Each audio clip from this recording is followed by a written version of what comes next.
এটা খাবো কি আর গরুকে খাওয়াবো কি? আমাদের গরু কুরবানি করতে দিক, আর না হলে এই লোক আত্মহত্যা মরে যাবে, সরকারের দায় নিতে হবে। সব নিয়ে কি আমাদের নবান্নকে দাঁড় করাতে হবে? 14 বছর পরে গোমাতাকে খাওয়াবে, তাহলে এই 14 বছরের জন্য কি শুধু তোমাদের গোমাতা? এই বিকল্প রাস্তা বার করে দিক, নইলে তো আমাদের মরা ছাড়া কোনো লাইন নেই। এক্ষুনি যে তাহলে হচ্ছে গলায় দড়িতে মরলে ভালো হয়। তো সরকারকে বলবো এইভাবে না মেরে আমাদের হাতে বিষ তুলে দেখ, আমরা বিষ খাই। আমাদের তো গরু বিক্রি না করলে আমাদের চলবে না। আমরা বিজেপি মুসলমানদেরকে টাইট দিতে চাইছে, কিন্তু ব্যাপারটা হচ্ছে মুসলিমদেরকে টাইট দিতে গিয়ে হিন্দু ভাইরাও আজকে ক্ষতিগ্রস্ত হচ্ছে। 2 থেকে 250 কোটি টাকার একটা আরো উপরে হবে একটা বিজনেস, যার 70% কিন্তু কন্ট্রোল করতো আমার হিন্দু সমাজের ভাইরা। তারা এখানে আক্রান্ত হচ্ছে, তারা ব্যবসায়িক ভাবে লসে রান করছে। আমি সরকারের কাছে অনুরোধ করব, 12 নম্বর সেকশনটাকে আপনি আপনার ক্ষমতা আছে, সরকারের ক্ষমতা, সেটা দিয়ে আপনি সেটাকে এক্সারসাইজ করুন। এই আমার হিন্দু গরু ব্যবসায়ী থেকে শুরু করে মুসলিম যারা কুরবানি দিতে চাইছে আতঙ্কিত, তাদেরকে আতঙ্ক কোন সরকারি মুসলমানদের তারা দীর্ঘদিনের জন্য একটা ভালো জায়গা পেয়ে যাক, ঠান্ডা মাথায় কাজ করুক, এটা দেবে না, সবসময় পেছানে রাখার চেষ্টা করে। আমাদের ভাঙড় বামুনিয়া গ্রামের ব্যবসায়ী নয়, ব্যবসায়ী যদি ধর্মীয় পরিচয় দেখেন তারা হিন্দু।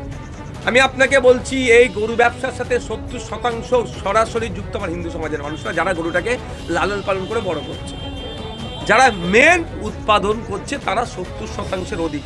ম্যাক্সিমাম গরু কোথা থেকে আসছে জানেন? ঝাড়গ্রাম, আমরা যতটুকু যেগুলো জানি, বাঁকুড়া, পুরুলিয়া, ওদিকে উড়িষ্যা। যদি জনসংখ্যার অনুপাত দেখেন ওখানে মুসলিম, ওখানে পার্সেন্টেজ কত, কোনো জায়গায় 5, 7, 10 এই রকম। কারা উৎপাদন করছে?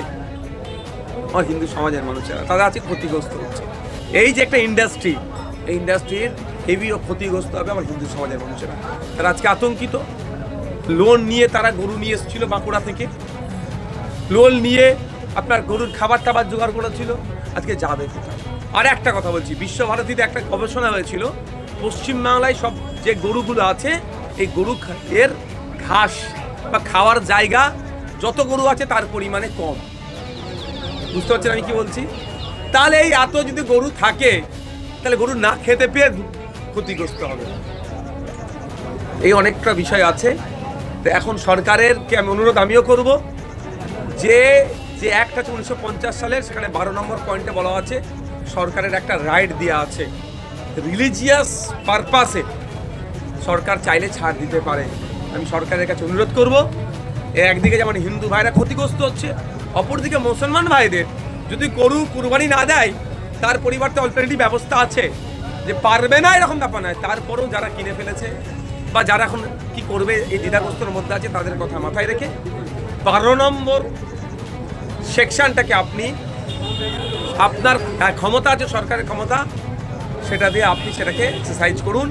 এই আমার হিন্দু গরু ব্যবসায়ী থেকে শুরু করে মুসলিম যারা কুরবানি দিতে চাইছে আতঙ্কিত, তাদেরকে আতঙ্ক